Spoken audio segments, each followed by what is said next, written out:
You may have noticed that there is something of a culture war raging over the definition of the word woman. Why? Why is there a persistent campaign of defamation in the corporate press over beloved children's author J.K. Rowling? Why are feminist activists being actively deplatformed by the institutions that run society? Why are there people who are born male winning gold medals in the Olympics women's events? How we categorize things is important.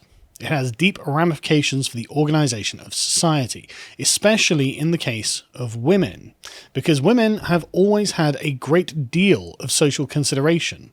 What feminists view as a tyrannical patriarchy controlling women's bodies, society has traditionally seen as protective measures to ensure vulnerable women don't come to preventable harm. Throughout this video, I will use the term trans activist to categorize a certain kind of left-wing activists.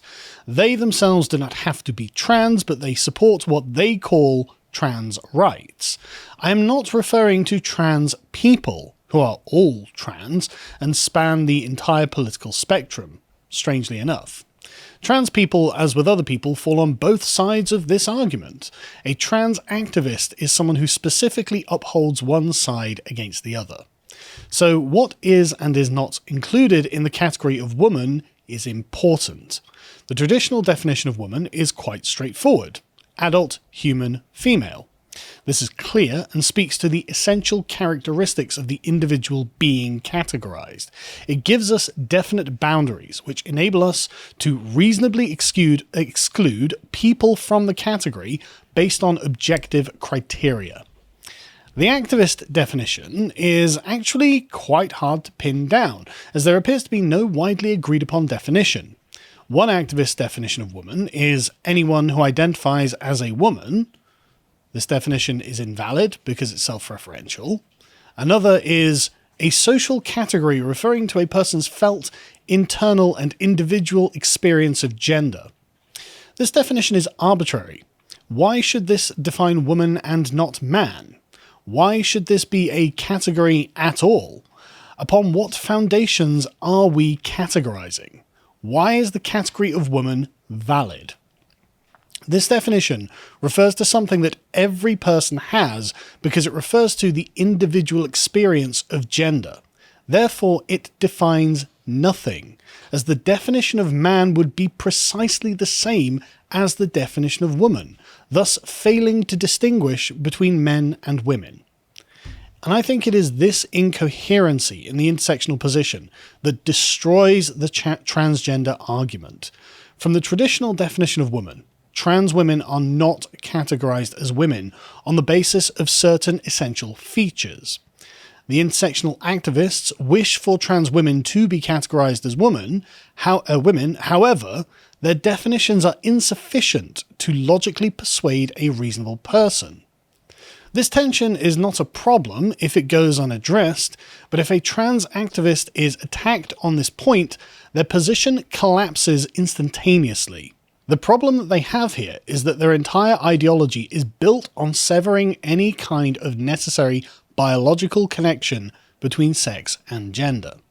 And of course, they may also have made major life choices based on this connection not being real.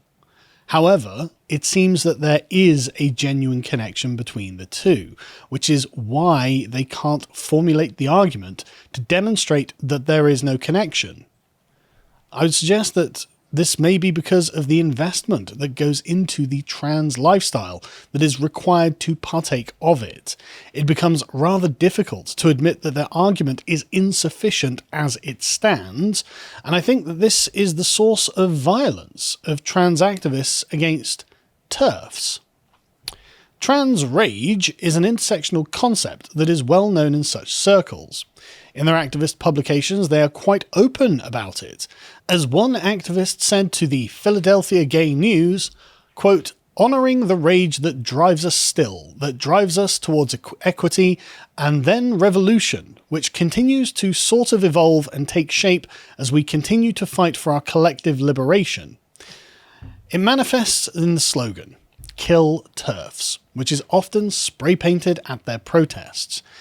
And of course, there is the lawfare and actual violence done by trans activists to these so-called TERFs. Marion Miller is the accountant for the activist group For Women Scotland, and was recently charged in relation to allegedly homophobic and transphobic tweets. As The Guardian informs us, Miller, quote, brought a legal challenge against the Scottish Government in January over its definition of woman in order to improve gender representation on public boards. Miller was then subsequently charged by the Scottish police as committing some kind of hate crime on Twitter. The state is persecuting people over the definition of woman here, folks. Furthermore, as The Times records, in 2017, there was an assault by what they call a male-bodied transgender activist, Tanis Wood, 26, on Maria McLaughlin, 60, who is attending a feminist demonstration at Speaker's Corner. Wood had written before the event, quote, I want to F up some TERFs. They apparently slapped McLaughlin, and this was endorsed by Carol Steele of the activist group Transfigurations, which is used for diversity training by the Devon and Cornwall Police. In 2018, the headquarters of London newspaper Metro were protested by trans activists because Metro had made the mistake of printing an advert by a women's rights group advocating for their definition of woman. Trans activists found this so objectionable that they had to throw smoke bombs into the building to show them how wrong they were. This is also the crux of the trans bathroom issue. Many women quite sensibly do not want males in female bathrooms. Allowing men to enter women's spaces opens the door to the possibility of perverts and worse entering into places where they shouldn't be. The Wi Spa incident highlights the sordid nature of the consequences of changing the definition of woman. California is, of course, a very progressive place, and through their intersectional standard of what makes a woman, biological males can now appear in nude spas in front of female children, much to the outrage of patrons. When this story went viral, Wi Spa was subject to repeated protests by women's rights activists, who were subsequently attacked by trans activists. I think we've really got to stop and decide which side has presented the most compelling argument for the definition of woman here. All I'm saying is, we'd better be damn sure about all of this. If we're going to carry on performing gender confirmation surgeries, enabling rage-filled trans activists, and exposing female children to male genitalia, we'd better be pretty sure that we're right about all of this. And so far, the trans argument for the definition of woman hasn't even properly articulated itself. Its proponents merely use intimidation, deplatforming, and violence to end the discussion. This is too important not to have a nationwide conversation about.